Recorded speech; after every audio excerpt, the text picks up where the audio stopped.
The second session, we're now in the Red Summer of 1972.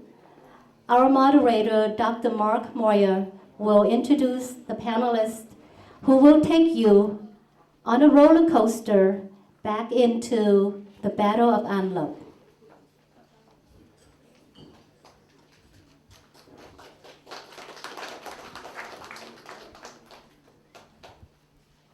Good morning, and thanks to all of you for coming here today for an anniversary that continues to have a lot of meaning. And wanted to point out too that we should remember this is not just something of historical significance. A lot of people, I think, have lost sight of that. But if you think of what's going on in Afghanistan right now, which is something I've spent a lot of time looking at, you continue to see the influence of the Vietnam War.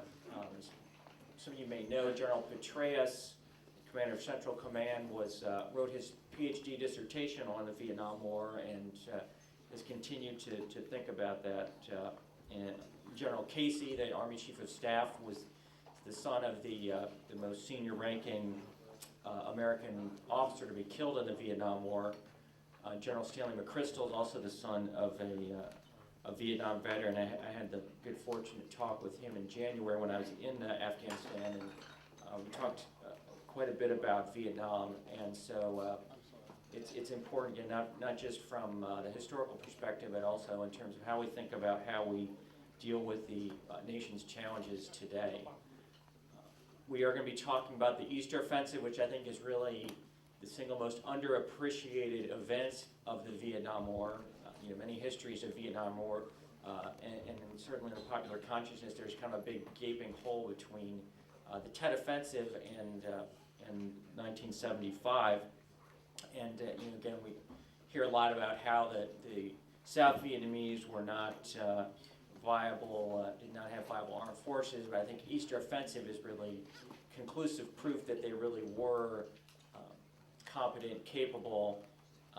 And you will hear people talk about how they relied heavily on American air power. Certainly American air power is important, but if you think about the U.S. forces, we were always pretty heavily reliant on air power as well in Vietnam. And this 14 division offensive in spring of 1972 was intended to strike at 3 locations in Vietnam, and we're going to hear in this panel about one of those at An Loc.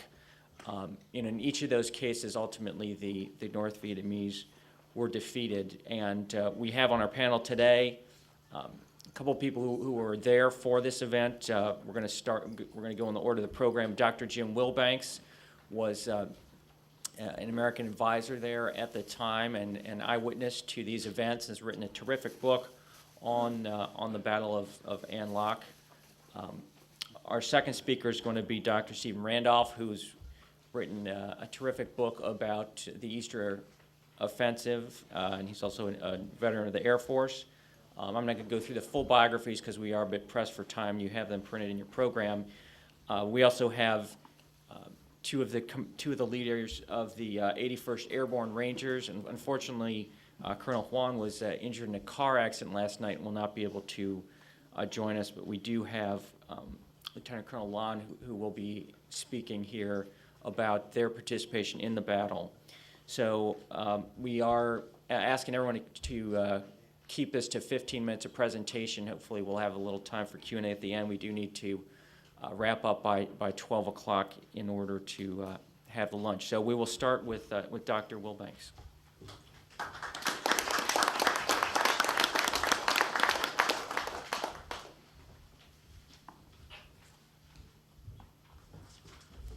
First of all, let me say thank you for having me here. I'm very proud to be a part of this, what should effectively be a celebration. To kind of start off from where Mark mentioned, and to put into proper context here, assuming if I can make this thing work, that always helps.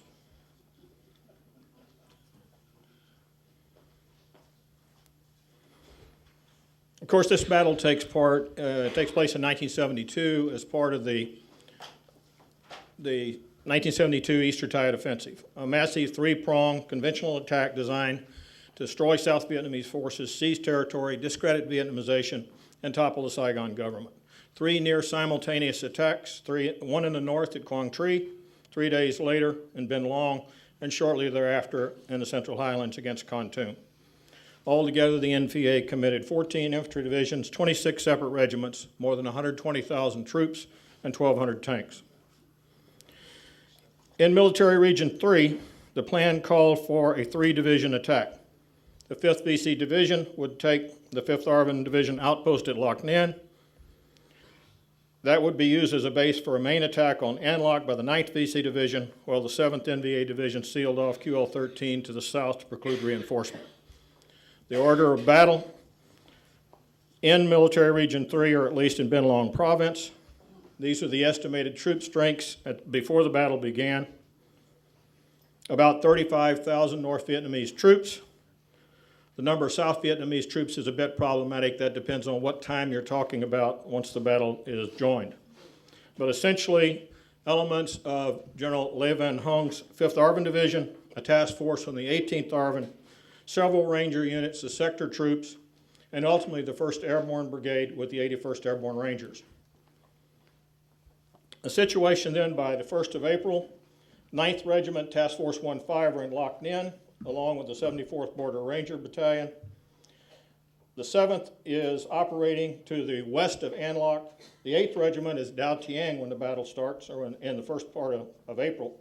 Task Force 52 is occupying 2 fire support bases between An Loc at Loc Ninh at Ham Tam. The NVA strike first at Loc Ninh. 0650 hours on 5 April. With a massive amount of TAC air, including AC-130 Spectres, naval air off of Constellation and Saratoga, the ARVN forces beat back repeated tank and infantry attacks. However, on 7 April, sheer force of numbers prevail and Loc Ninh falls to the attackers. The NVA also struck Task Force 52 at Hung Tam, forcing the survivors to withdraw towards An Loc. The NVA then moved from Loc Ninh and positioned itself for the attack on An Loc itself, seizing first the airstrip at Quan Loy. On 9 April, the 9th BC Division began making probing attacks on An Loc itself. The NVA began to shell An Loc with mortars, artillery, and rockets. Some ARVN reinforcements, including the 8th Regiment and the 3rd Rangers, were flown into the city between the early part of April and the 12th. I myself arrived on the afternoon of 12 April to join Task Force 52.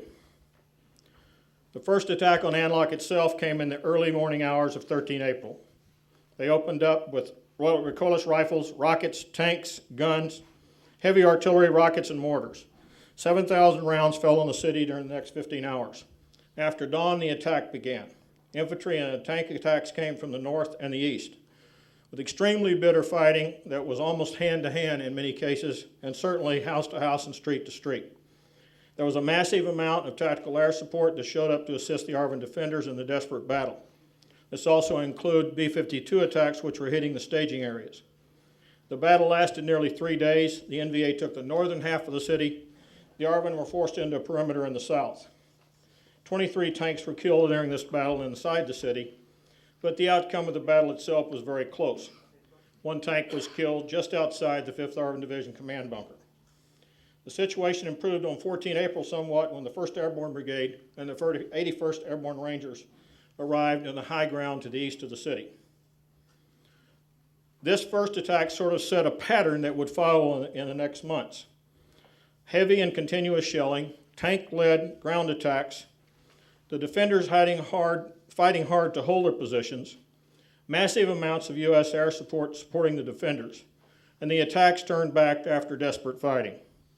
This resulted in an attack-lull-attack cycle that gave the ARVN some breathing room after turning back each major assault. Meanwhile, to the south, the North Vietnamese had completely severed QL-13, effectively cutting off An Loc from any outside reinforcement, certainly by ground. The second attack on An Loc came about because after they failed in their initial attempt on the city, they changed their plan and maneuvered for attacks from different directions, confident that the city could be taken in 2 days. And in fact, they announced that they would make An Loc their capital on the 20th, the capital of the People's Revolutionary Government. On 19 April, simultaneous attacks on the city from multiple directions, and at the same time hit the 1st Airborne Brigade to stop them from entering the city. Violent attacks were successful against the airborne, rendering one battalion combat ineffective. The other battalions fought their way into the city and held off the directions from that, or the attack from that direction. The forces inside the city were able to hold their positions almost with 24-hour attack air coverage. The B-52 bombers ringed the city with target boxes that heavily attrited the 9th VC Division. By 23 September, the situation had stabilized somewhat. The ARVN still were defending against local attacks, and the shelling was continuous, 3,000 to 4,000 rounds a day. The situation inside the city by this time was pretty grim. There were bodies everywhere. You couldn't get outside because of the artillery to bury them. Food, medical supplies, and ammunition was low. And the air support, the airdrops were not working very well. Most of them were falling outside the city into the hands of the NVA. Third major attack would develop between 22 April and 9 May. The NVA reorganized for a new attack. The 9th VC Division commander was reprimanded for failing to take the city. The mission was given to the 5th VC Division commander, who boasted that he and his troops could take the city in 3 days. His plan called for 3 regiments to make the main attack, supporting attacks by 2 regiments from the 9th VC Division and 2 regiments from the 7th NVA Division. The third attack began in the 05:30 on 9 May. Began with ground probes on the city and incoming artillery, which increased appreciably. General Hollingsworth, the 3 Corps senior advisor, guessed that the main attack was imminent, and based on the previous patterns, figured that it would come on 11 May. Accordingly, he planned 18 B-52 target boxes and 200 attack airstrikes. When the NVA stepped up its activity on the morning of the 10th, Hollingsworth asked for 1 B-52 strike every 55 minutes for the next 24 hours. At 0035 hours on 11 May, the NVA began their main prep. 7,000 rounds fell during the next 4 hours. At 0500, the NVA struck under heavy artillery barrage, 10,000 rounds in the next 12 hours, attacking from 4 directions. They forged salients in the north and the west. The plan was to join the salients, thereby separating the defenders into 2 enclaves that could be defeated in detail. The situation was dire. The outnumbered ARVN were hard-pressed. The battle went on for 4 days, consisted of repeated human wave attacks supported by tanks and massive artillery. Once again, TAC Air and B-52s assisted the situation, attacking the forces massing for repeated attacks. And there were 30 B-52 3-ship strikes on 11 May alone. The Air Force flew 300 sorties on 11 May and over 250 on the following 4 days. The anti-aircraft was intense. 1 A-37, 2 Cobras, and 2 FAC-02s were downed on 11 May. An AC-130 was hit by an SA-7 but made it back to base in Thailand. The bottom line is that the ARVN held and the TAC Air and the B-52s cut a wide swath through the NVA attackers. This proved to be the NVA high tide. And from that point on, they never mounted a coordinated attack of any size, certainly none of the size of the first 3 main attacks. By the end of May, the situation stabilized somewhat because the NVA had been hitting hard. The 21st ARVN Division still had not opened the road, but it had tied down elements from 3 regiments that kept them out of the fight at An Loc. President II ordered elements of the 9th ARVN Division to move to positions south of An Loc, and this took off a lot of the pressure on the city. In early June, the An Loc defenders began to expand their perimeter. On 14 June, President II ordered the 18th ARVN to replace the 5th ARVN. Still, sporadic small ground attacks and shelling continued, but at a much reduced rate. On 9 July, General Tolman, the 3 Corps Deputy Senior Advisor, was killed by artillery, with 3 of his officers and an ARVN sergeant. Myself and another advisor were wounded, and we were medevaced to Saigon. On 11 July, the 18th ARVN began to arrive by a massive helicopter airlift. Essentially, the battle was over. The ARVN had won a great victory. They had destroyed the larger part of 3 NVA divisions. NVA documents captured after the battle revealed that the NVA suffered about 10,000 KIA and about 15,000 wounded. This was a military defeat for the North Vietnamese and a great victory for the South Vietnamese. It stopped the NVA on the approaches to Saigon. The battle had been hard fought. The level of combat was an intensity never before experienced during the war. The Army had held, but at a high price. The total casualties for the battle in Ben Long, including the link-up operations, numbered over 8,000, including some 2,300 killed in action.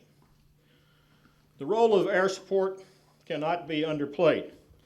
As already been noted, it played a very great role, and it made it possible for the defenders to hold out. It would have been very difficult to do so without that support. The advisors also played a role, primarily working to control U.S. air support and also serving as an emblem of U.S. commitment to the South Vietnamese forces. But it is also key to remember that even with all of this assistance, and what we should celebrate today is that the ARVN soldiers stood and held against everything the North Vietnamese could throw at them, and in doing so overcame unbelievable hardships. When the smoke and dust cleared, the ARVN had prevailed. They stood tall among the destruction and burning tank cults. I'm proud to say that I have played a very small part in these momentous events, and I'm very proud to say I did it with my South Vietnamese brothers. Thank you.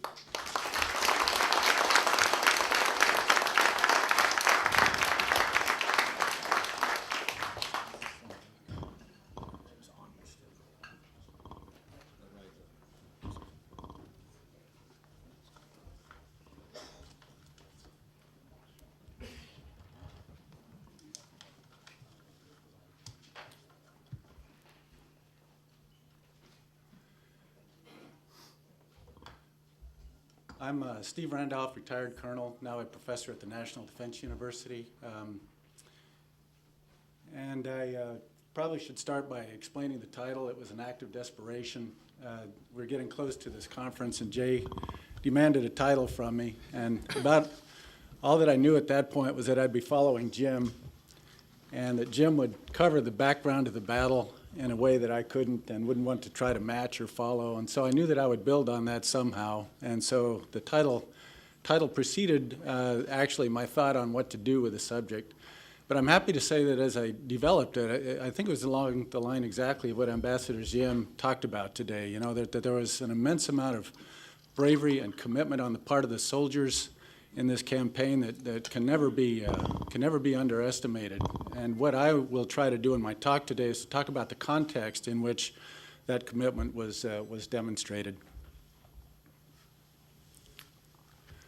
To frame the discussion, first of all, the quote on top is from General Trong, and I think it's something that's generally accepted by everybody who was there at the time, has studied these events, served on any of the combatant forces of the war, that this was a universal quality of courage and endurance and resilience and motivation. And it was always, as with soldiers in any army, very dependent on the leadership, but this was something that could be built upon. I fought very hard against the temptation to quote myself, but I gave in. Here in this quote on the bottom, because I think it exemplifies the quality of this campaign that culminated in the Battle at An Loc. There's no shortage of horrifying moments for the soldiers engaged in the Easter Offensive at Quang Tri, at Kon Tum, and An Loc. But for sustained misery, nothing in this campaign surpassed the siege at An Loc. This was a sustained battle of attrition which would be won by the combatant with greater staying power, both moral and material. I had this image in my mind as I wrote this part of my book of some cosmic integral calculus kind of thing that could somehow measure the misery as put here, and the flip side of misery is a persistence among all of these participants in the campaign over such a long period of time under such difficult conditions. And that's the origin of that thought there. And what I did as I was developing the topic then was I thought, you know, just as in the statement up top, it's a general condition everywhere through the war that the South Vietnamese soldier had these qualities, always. But it's under conditions of extreme stress that we come best to appreciate and to measure these conditions, just like a scientific experiment almost. You know, the more stress you put a system under, the better you can understand it.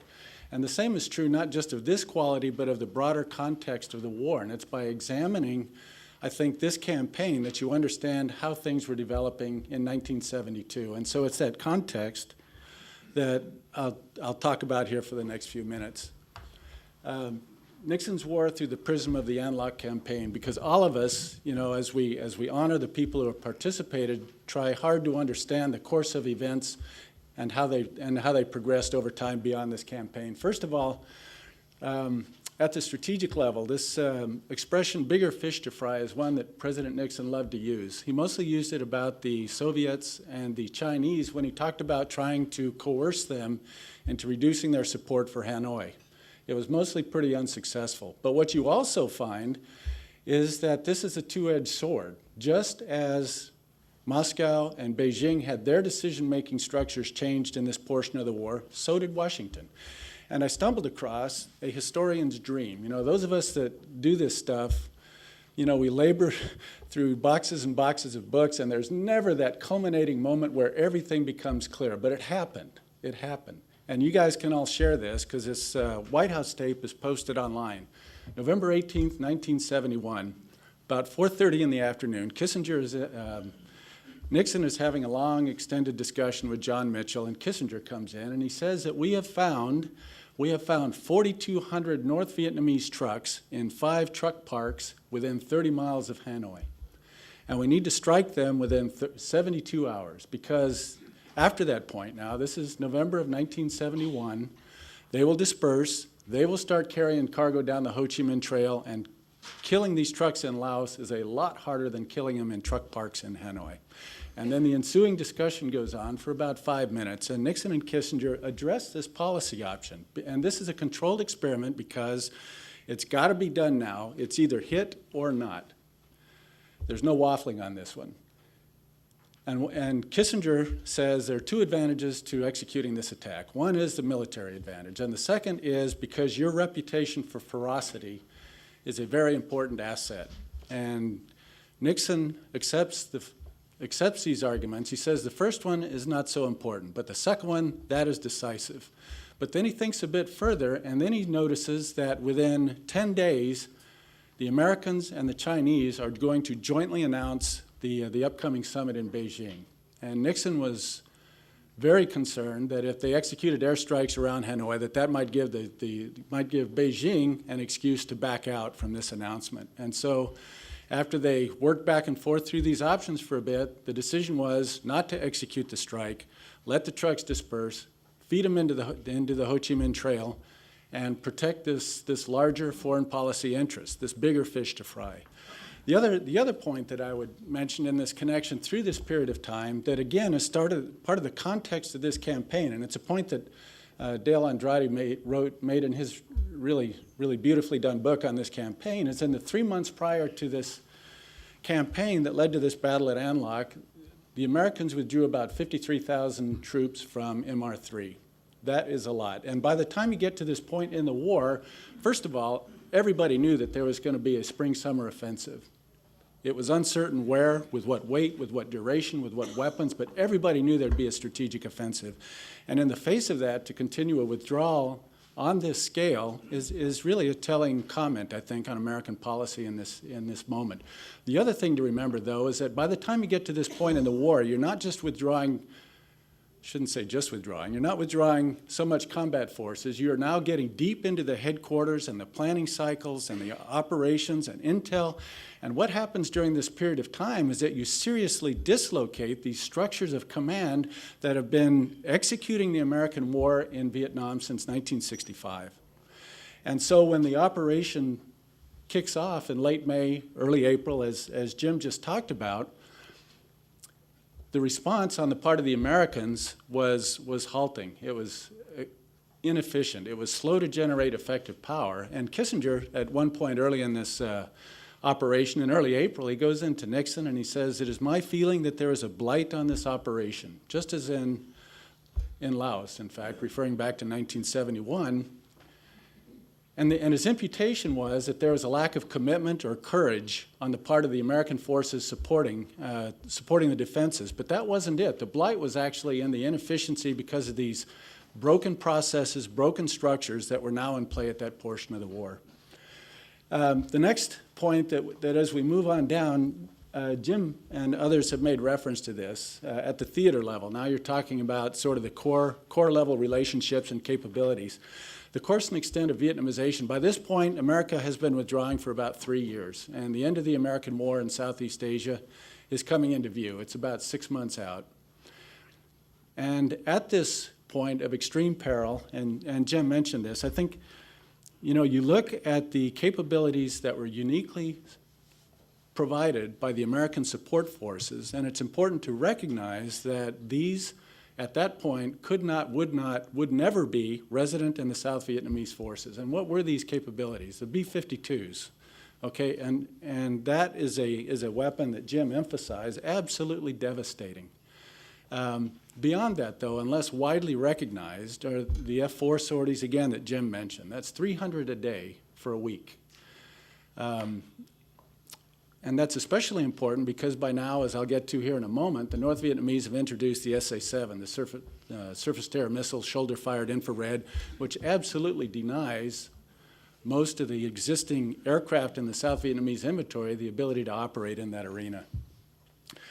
The airlift that Jim touched on, again, the South Vietnamese Air Force tried to resupply that garrison with C-7 Caribous. You can't do it with C-7s. It is absolutely not survivable. And so the mission then was handed off to the Americans in the C-130 community. And those of you who were there will remember this process that Jim touched on. They started by trying to fly daylight, low-level missions into An Loc. And they were butchered. And then they switched to the high-altitude airdrops, and they couldn't get anything into the perimeter because of the inaccuracy of the drops. And then they moved, and this is extraordinary, they moved to night, low-level, visual airlift to drop that stuff into a very, very small, hotly contested drop zone. They didn't have the training, they didn't have the equipment, they did have the mission, and so they gave it a try. And so as we celebrate the courage of the people involved in that campaign, I think the airlifters deserve a moment of reflection here. That's not a mission I would have wanted to try to execute. The coalition operations at a time of diverging interests, I think the American senior advisor at that time was General Hollingsworth, and he was a vivid character. And there's a reference in that same monograph that I quoted as I started my talk, about the normal relationships at the 3-star levels between our senior advisors and the South Vietnamese commanders. And it tended to be more ceremonial than it was either a posture of cooperation or education. And General Hollingsworth was not into ceremony. He was into combat. He was into war. And essentially he seized, I think, control of all of these American support assets and applied them freely everywhere that he could find an enemy. Very, very important to the success of that operation. And again, it gets back to the point that Jim made about the importance of the advisors. The third point I wanted to make is, again, you know, it's kind of unremarkable in a sense, but it was actually cued because a recently published dissertation kind of took exception to the contention that the air support was critical to An Loc because it was much less than had been applied at Quezon in 1968. And that's an interesting point, although completely irrelevant. In point of fact, what you measure is a difference in the technology that had so rapidly accelerated actually on both sides during the war. The Americans with the AC-130 gunships, the better targeting cycles for the B-52s. And on the North Vietnamese side, again, you have this broad array of new weapons, the SA-7, the 130 millimeter howitzers, all of that stuff that would transform the nature of this war. And I think it's important to understand that going forward.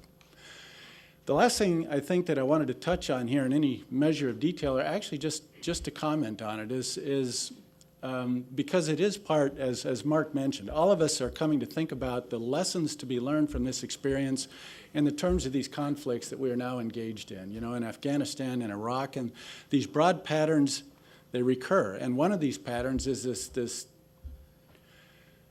delicate relationship, I think, between the advisor and the officers with whom they're working. And in the case of the An Loc garrison, there was serious friction here between Colonel Miller, who is the American senior advisor, to General Hung, who is the 5th Division commander and the garrison commander there. And I think what you had then is a difference kind of in culture and perspective and personality that needs to be recognized, because that potential is always there in this kind of a relationship. You have Colonel Miller, who's fought in 3 wars. He's a courageous, talented combat veteran. And you have General Hung, who's been engaged in that war in South Vietnam for decades and doesn't feel like he needs a lot of help from this rotating series of American advisors. And it got to the point finally where they made the decision to replace Colonel Miller the night before this climatic attack in May, which is really remarkable when you look at the importance of that working relationship to be established across that national divide and the skills involved in calling in airstrikes and orchestrating a defense. So again, I think it's part of this broader context, and again, back to Ambassador Jim's hope for this conference is that we come not just to honor the people who are engaged there, but to understand the course of events as they evolved in this broader context in which these people were fighting. And in conclusion, I come up with some really clear lessons learned myself, but I'm out of time, and we have a panel this afternoon that's supposed to cover that for us. So I will leave that opportunity to them, and thank once again the organizers of this conference for this honor and opportunity. This is something that I expect to remember to the end of my days. Thank you very much.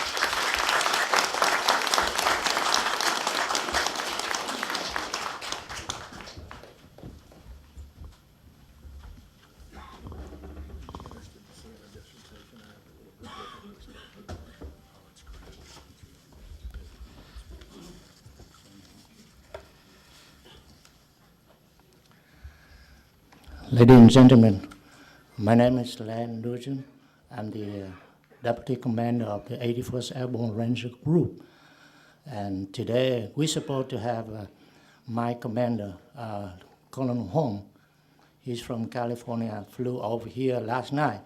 But we also plan to have a bunch of our people sick together. But now we only have 2, myself and one of my company commander, Lieutenant Hoy. And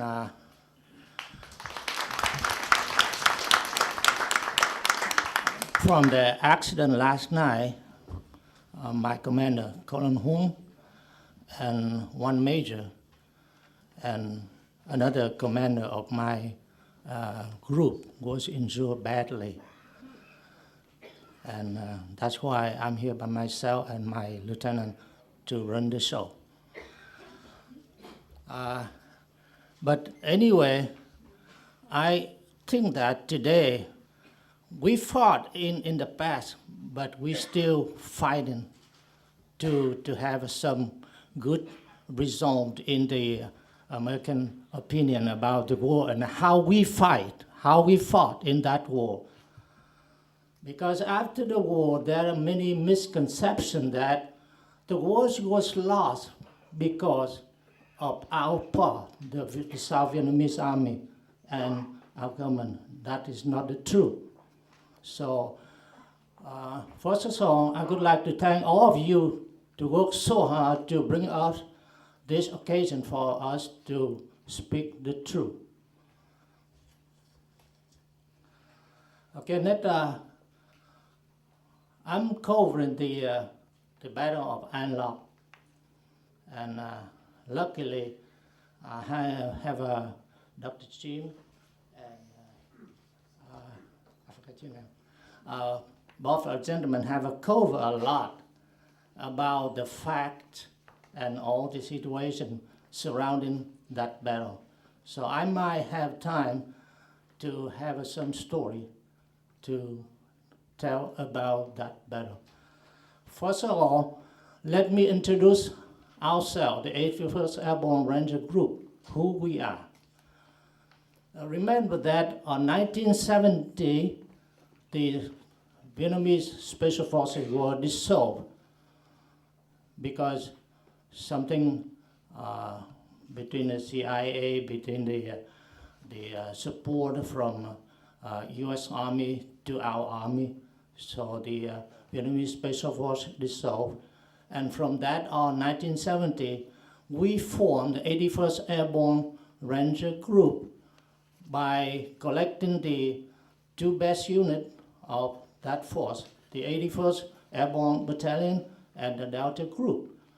The first one, the battalion, it was a reaction unit to exploit whatever information we got from the Delta Project, which run the recon operation. We infiltrate deep in the enemy territory, get information, and find their hideout of weapon, ammunition, anything. We can exploit it.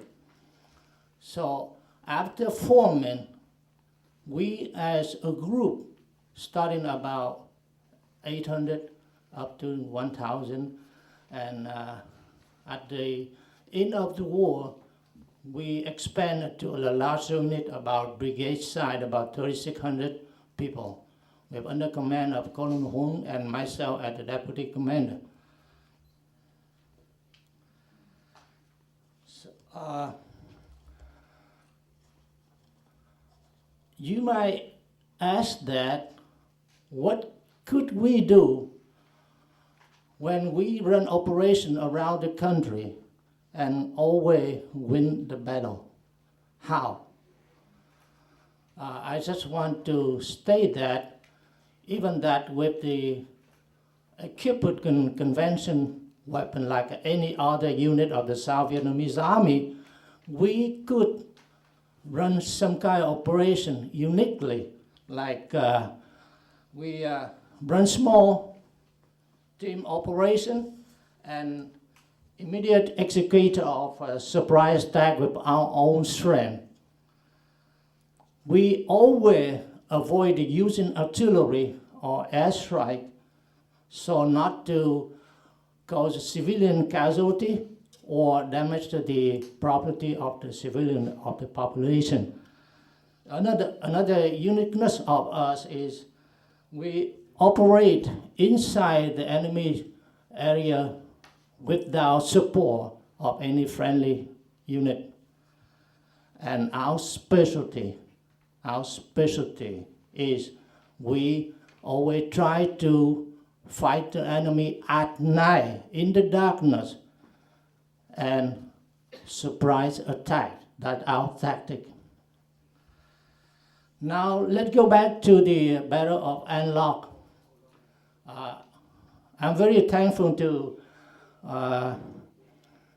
two gentlemen that cover many parts of the battle.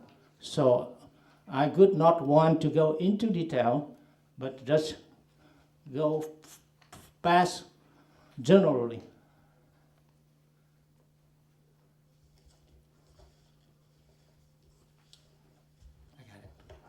I got it. Thank you.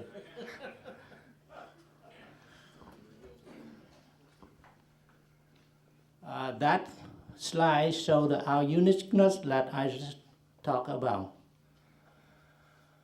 About the Battle of An Loc, I would like to recall the situation by that time. The U.S. was in final stage of withdrawal from South Vietnam, and Vietnamization is the official policy of U.S. government. That policy gave the North Vietnamese side an incalculable of political and military advantage. By 1972, they moved tank and infantry to the south through the 17th parallel that you can see over there. And another prong, they go through the south of Laos, and another attack comes from their sanctuary in Cambodia. That one. That one is for the Battle of An Loc.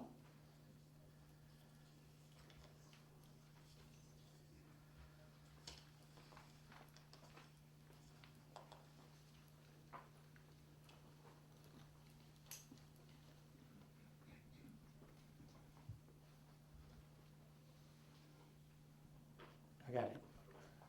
I got it.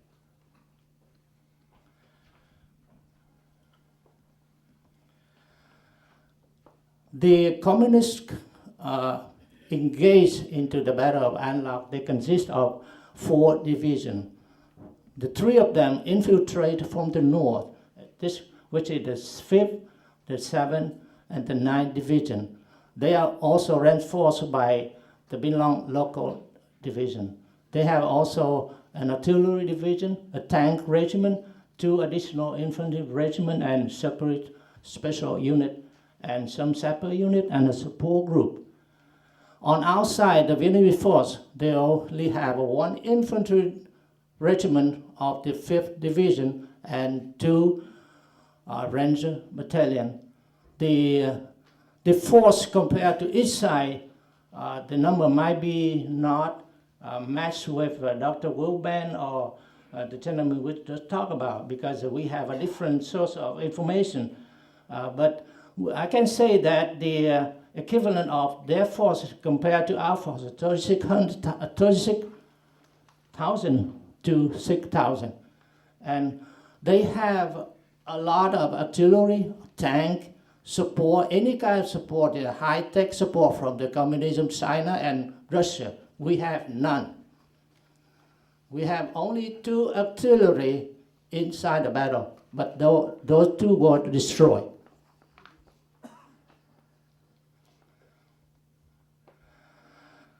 Joining the fight at An Loc on the 16th of April, we land on a hill on the east of An Loc. We, using our moving tactic, we infiltrate safely into the An Loc city, and from there we start to regain.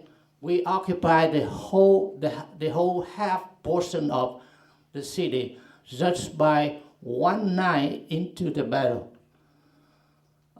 From 2 gentlemen, you can imagine how intense the Battle of An Loc. And just by one night, we regain the half portion of the city. From that, the whole battle is in high spirit. Thanks to that.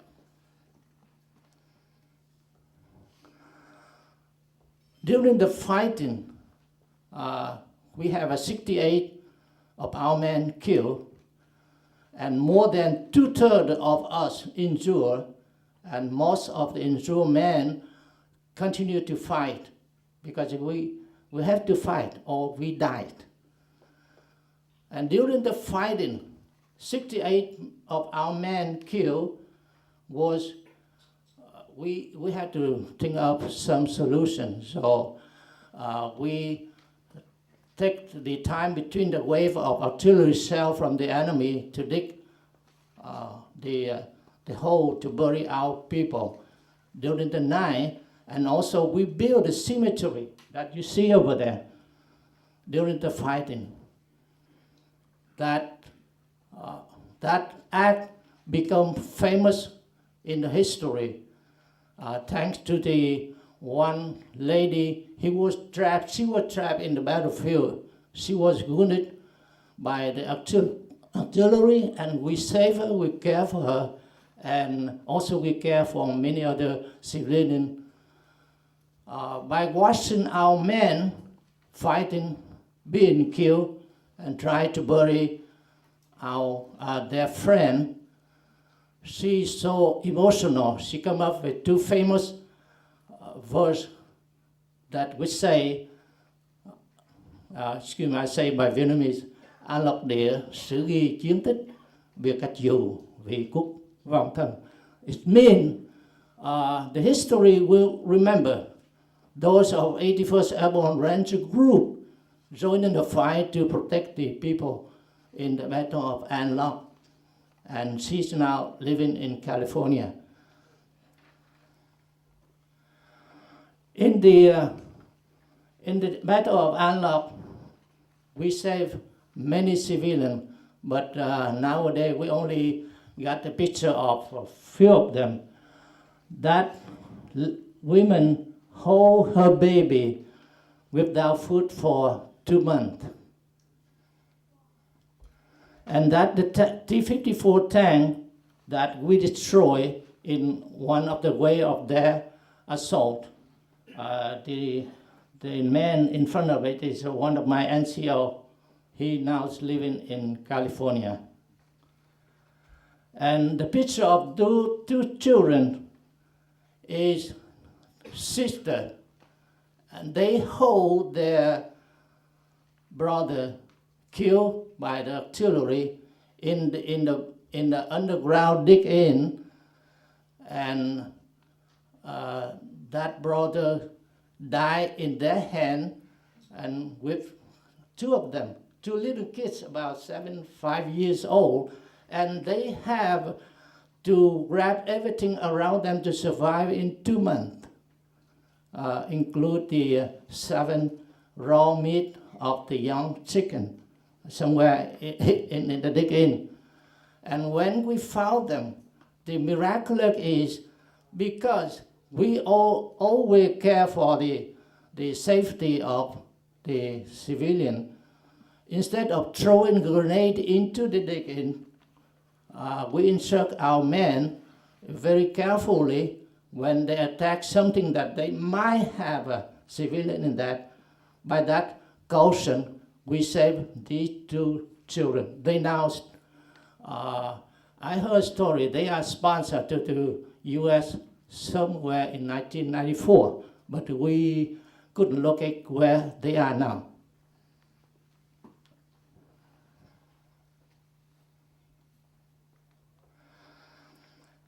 Okay, so I think I have some time, right?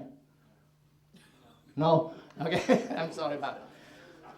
15 minutes goes so fast. Okay, so let me let a quick conclusion. Because this is very important for us. I would like to speed it up.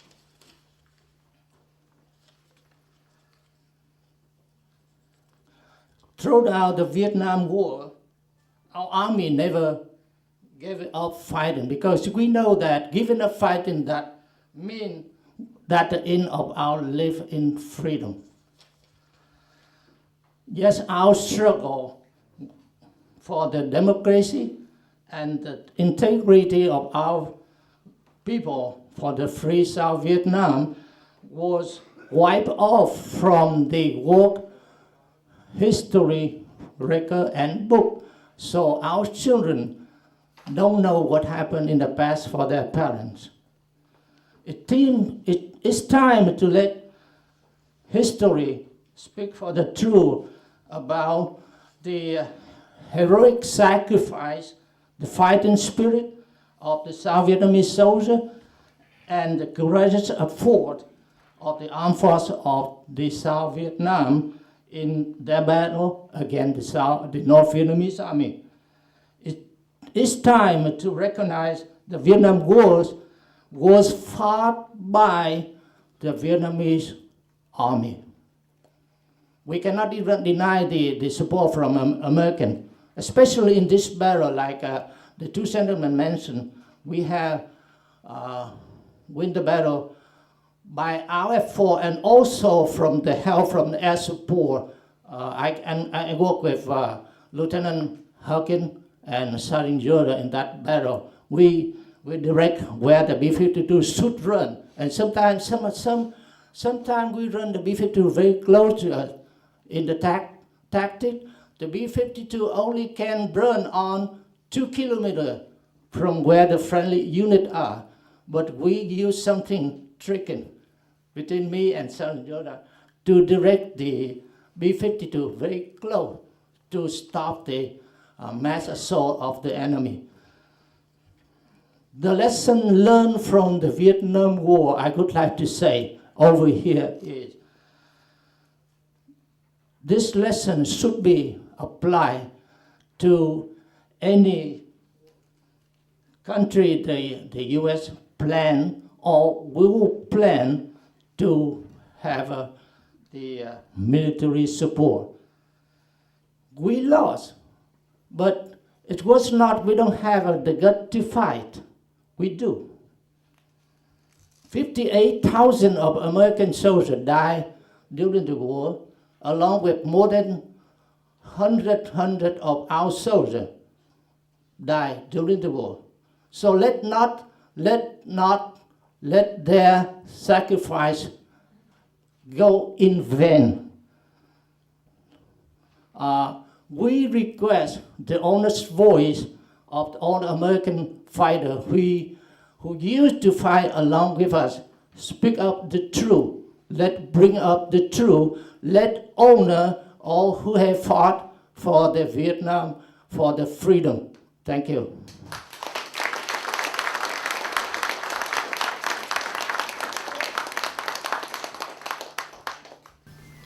Good morning, ladies and gentlemen. My name is Quyên Bui, and thanks, Mr. Professor Bay. You assigned me as a competitor today. It's my honor. Thanks a lot. First, I would like to thank you, the two panelists, the two doctors, and Lieutenant Colonel Lân, to talk a lot about the An Loc battle. An Loc is a tiny city. I think about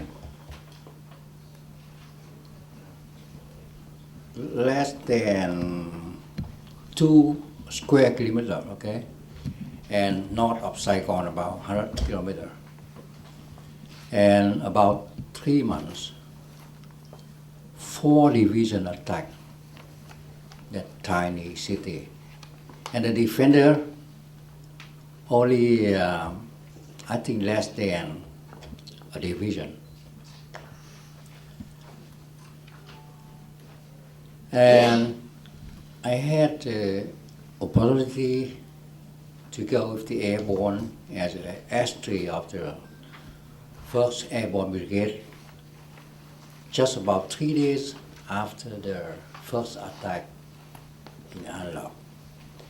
And we left, I think, on June 24th, and then back to Saigon about 2 days, and flew back to Quang Tri on June 28th to be ready for another battle in Quang Tri.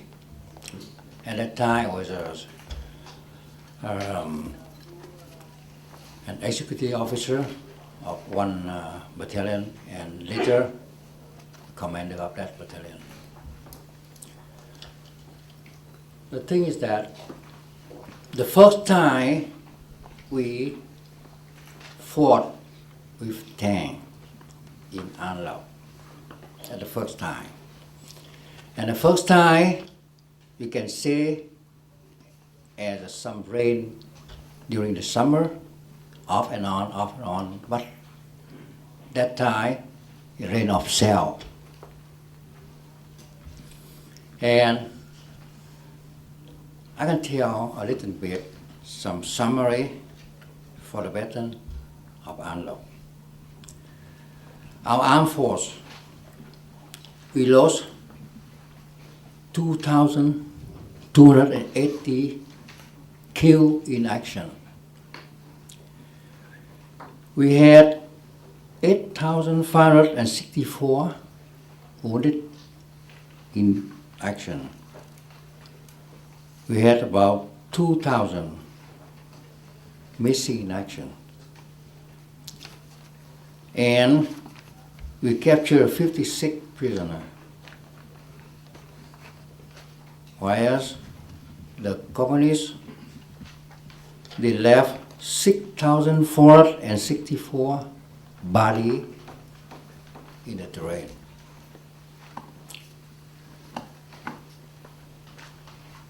The Vietnamese Air Force and American Air Force, we lost a lot of airplanes.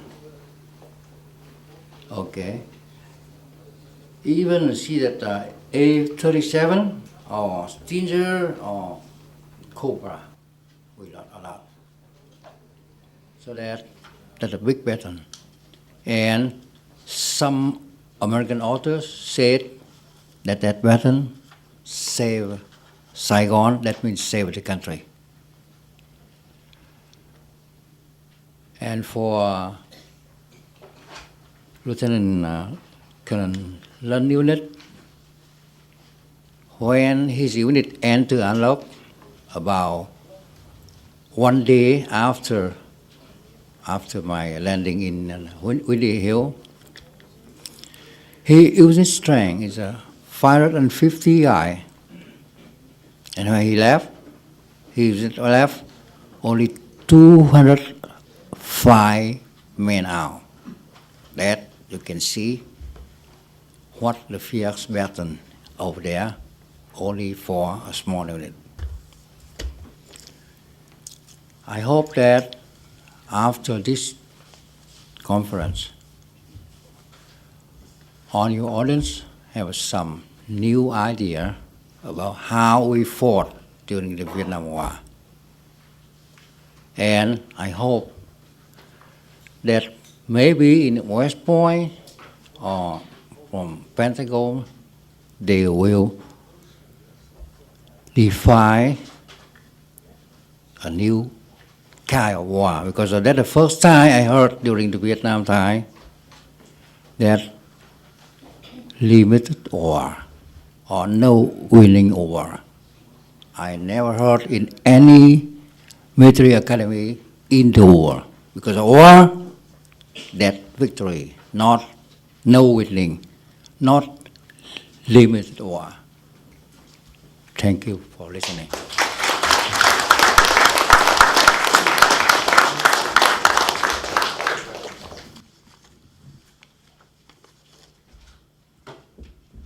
Yes, thank you to all of our speakers for a very informative, insightful, and heartfelt panel. We have time just for a few questions here, and if you do want to make a comment, please keep it short so that we can get a few questions in. Good morning. I have a question. Why the Vietnam War during 1972, the American Department of Defense, the North Vietnam soldier come to Laos and Cambodia, they know it. How come we can stop on the first, or we let them move to An Loc and have a battle in 1972? I have a good question for that. Thank you. Who would like to answer? I pretty much had the same question myself. Can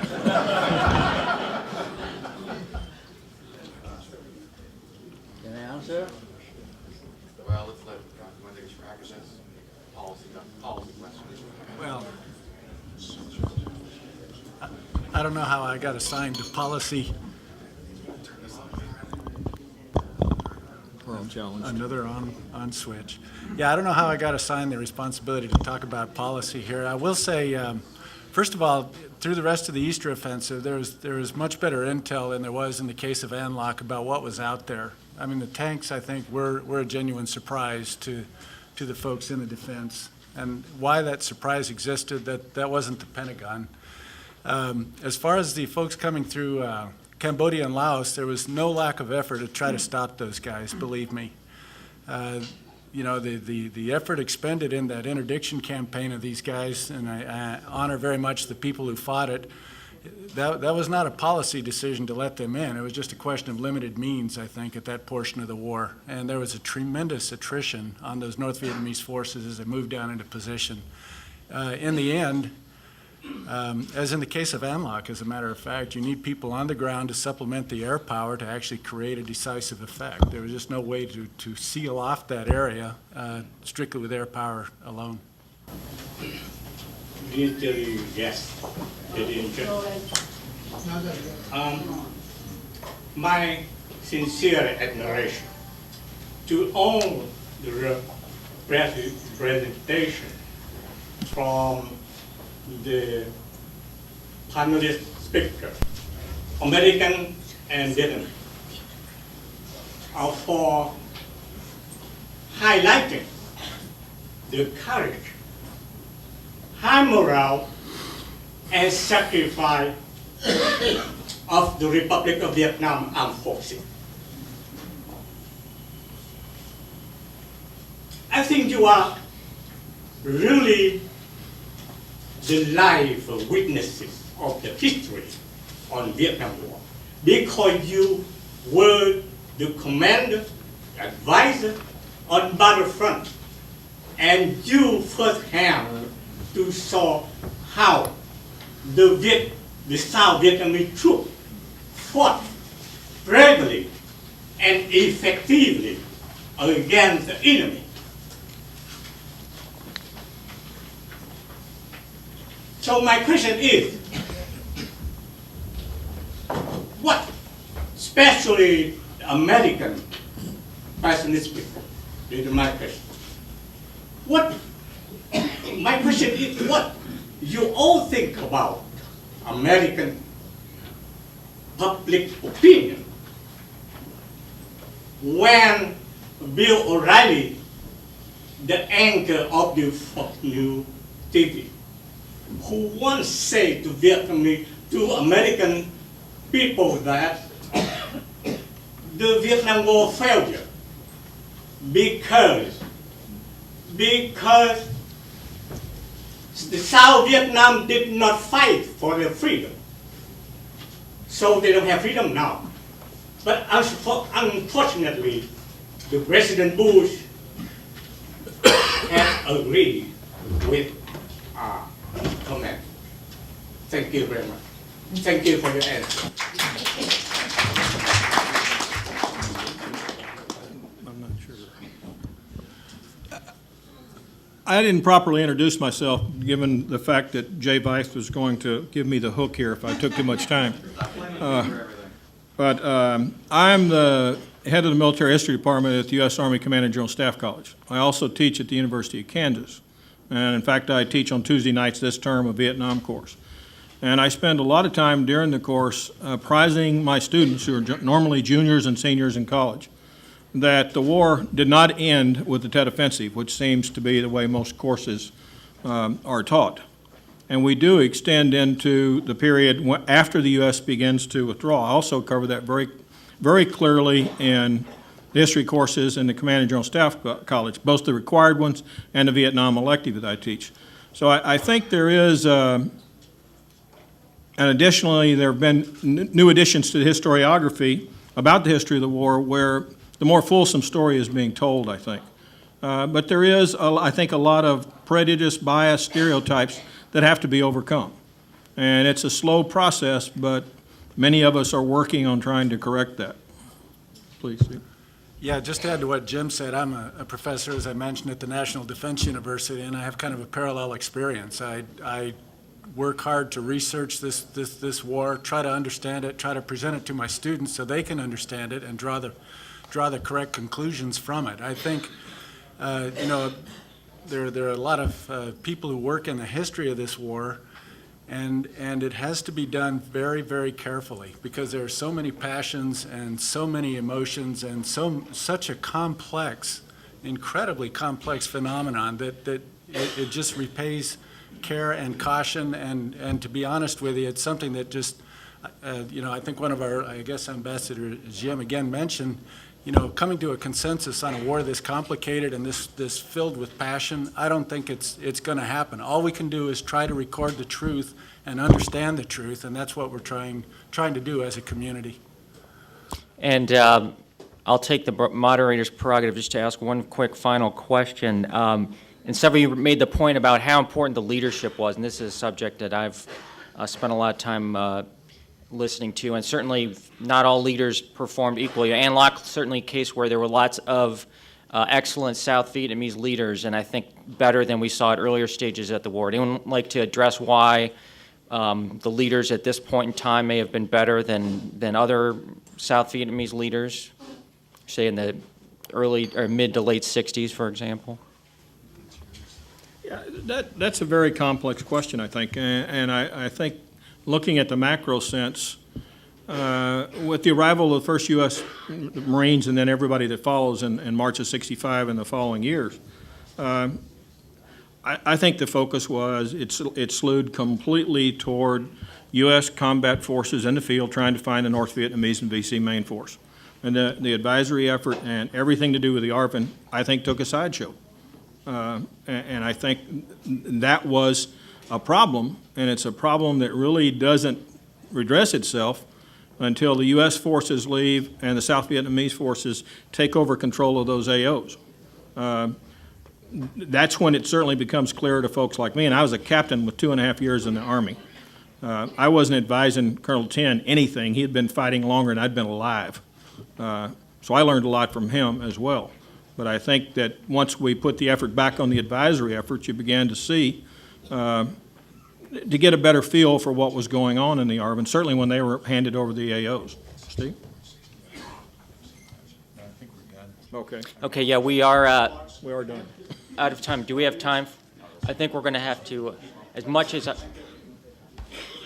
I would like to continue this, we are at lunchtime. So thank you all for coming. Do we have any announcements here? All right. Thank you to our panel. Thank you, our panelists and commentator and moderator of panel 2. Those were some intense battles, weren't they? So I think it's time for us to really nurture ourselves and get ourselves ready for the next 3 panels, which will take place in the afternoon. So at this time, if I could invite you all downstairs to the main dining hall for lunch. And we are there will be some activities. There will be a keynote speaker who will have a little chat with us, and there are some videos that we can watch. And also, we're going to try to gather some contact information from these speakers. And if you would like to contact them later on to discuss, we'll be happy to provide you with that information. Thank you so much. And bon appetit.